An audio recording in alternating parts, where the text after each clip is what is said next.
Hey guys, today we're going to be continuing working on the bullet train install. So in last video we went over the whole entire engine, making sure everything was ready to go. And this video is just going to be an overview of me assembling the rest of the kit. I'm not going to be including the wiring in this video as I want that to be separate to make things a little bit easier for the viewer. So what I'm doing here is just taking the old engine off. So a little backstory on it. This is a TS400 SAW hybrid.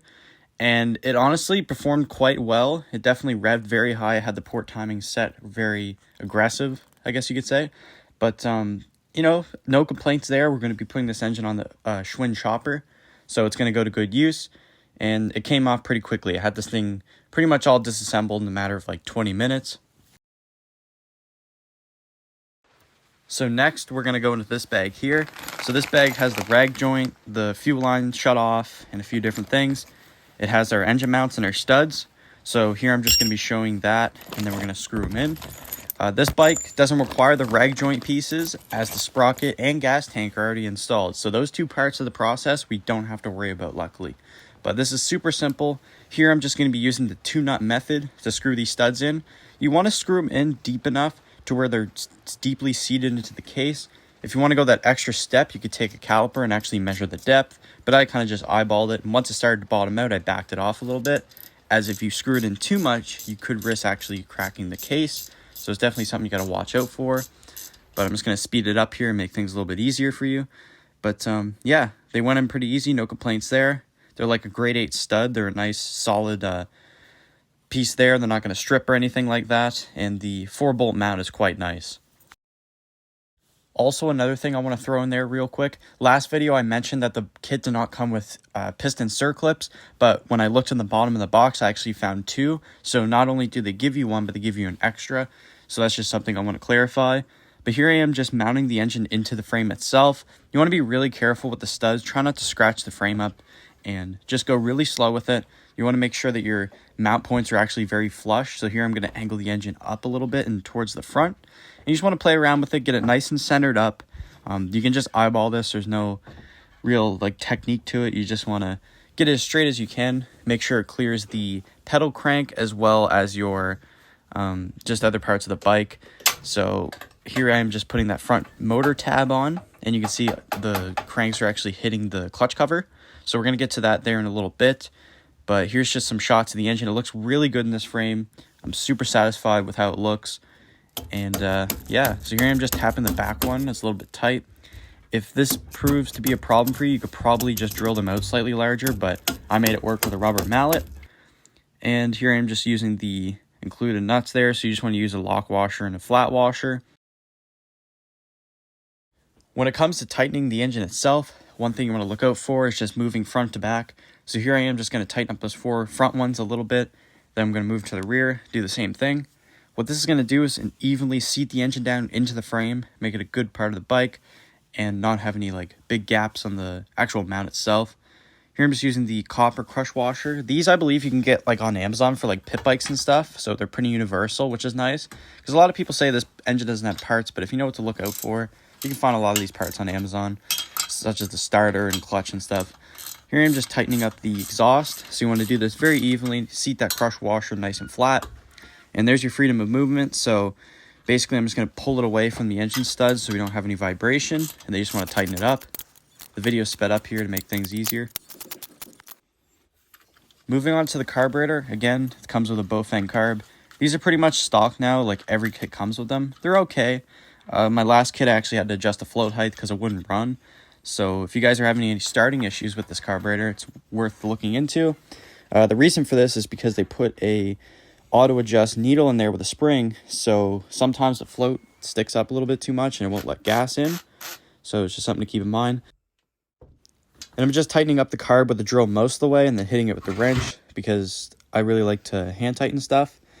And we're just going to be installing the fuel line, so pretty simple process here. I recommend running a fuel filter on any bike you build because even though your gas tank may be clean, the gas you're putting into it, maybe your jug's a little bit dirty or whatever, and that little filter can make the difference from the carb getting clogged and from it staying clean. So what you want to do with this, make sure it doesn't have any kinks in it, and just take your time when routing it. Make sure it's not going to burn on the head or anything. And don't be afraid to, cut it down. So I'm just going to use the scissors there and then just work it on. If this isn't going on good for you, maybe it's colder weather, you could use like a heat gun and that will soften up the rubber. Moving on to the electrical box. So we're going to use this little U-bolt universal mount and we're just going to bolt that to the back of the box. I'm just using the standard hardware that comes with the kit. And so far, there's no complaints. Like, I've had all the bolts that I needed to assemble this kit. And, yeah, so everything was in the package, which was nice. But I'm just going to speed things up here. So, once again, I'm just going to use the drill, draw it in most of the way, and then I'm going to finish it with the wrench. And a lot of these parts do look, like, very familiar. Like, it looks like a four-wheeler solenoid and things like that. So, once again, guys, if you really need parts for this, it's not hard to find. But anyways, I'm just going to mount it up to the frame. And when doing this, you really want to make sure that box is out of the way of the engine. I actually had to move it up further, like while editing this video. I just realized it's way too close to the spark plug, but we made do. And it looks nice in there. It fills out the gap in the frame. I'm just going to draw it in with the drill once again and get this all seated down. The singular bracket is quite enough, actually. A lot of people like to support this for whatever reason, but once this was tightened down, it seemed very solid. So I'm just going to leave it the way it is. So for our chain line, most of you guys that build a bike before are going to know how to do this.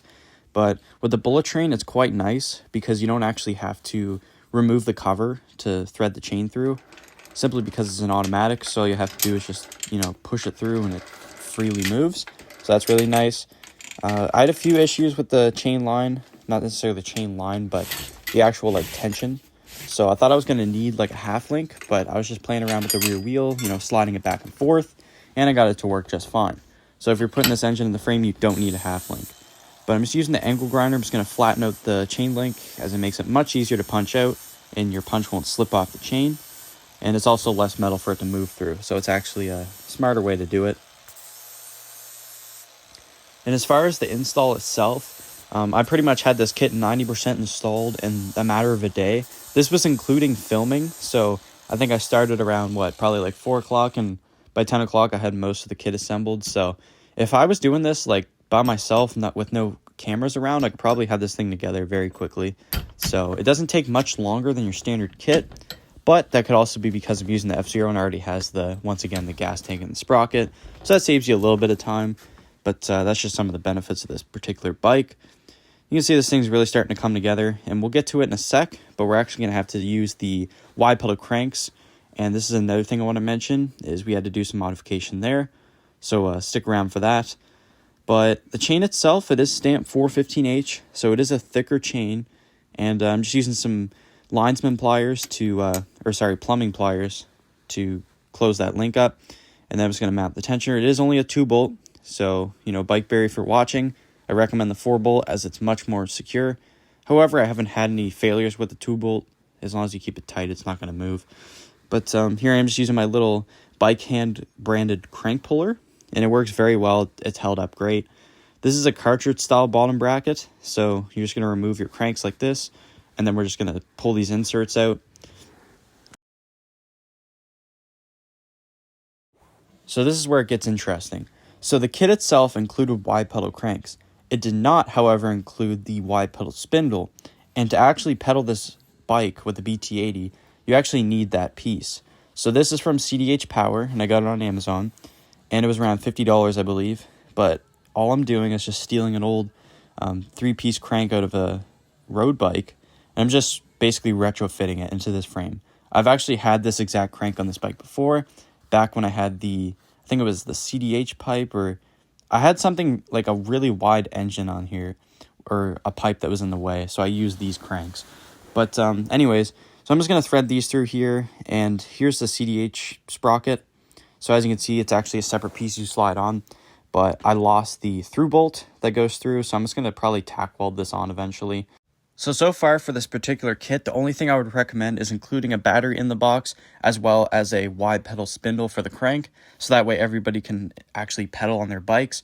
But besides that, everything else looks pretty solid, so I definitely will give it a good review, and we'll go for rides on it, test it out, all that good stuff, and I'll give you guys my honest opinion. Well, guys, I think that's going to do it for today's video. We got quite a few things done to the bike. The only thing that's left, I believe, is the electrical, the throttle cable, and the battery. So all I have to do is, I do have an old four-wheeler battery, but it kind of swelled up. It's a whole scenario. Almost blew it up. So we're probably not going to use that and buy a new one. And yeah, we're going to see if this baby starts. I already tested the pull start a couple of times, and it seems to roll over pretty well. So, and the chain feels great.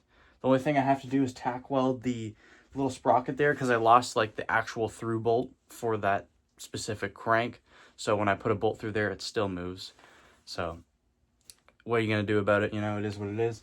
But the wiring is super plug and play from what I've seen on the videos and things like that. So I'm looking forward to this. This is going to be a great bike to travel throughout town, to work, all that fun stuff. But yeah, that's going to do it for this one.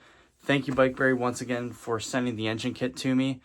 And anybody that has any questions on what I did here, feel free to leave in the comments down below. And I'm going to head out, guys. Thanks for watching.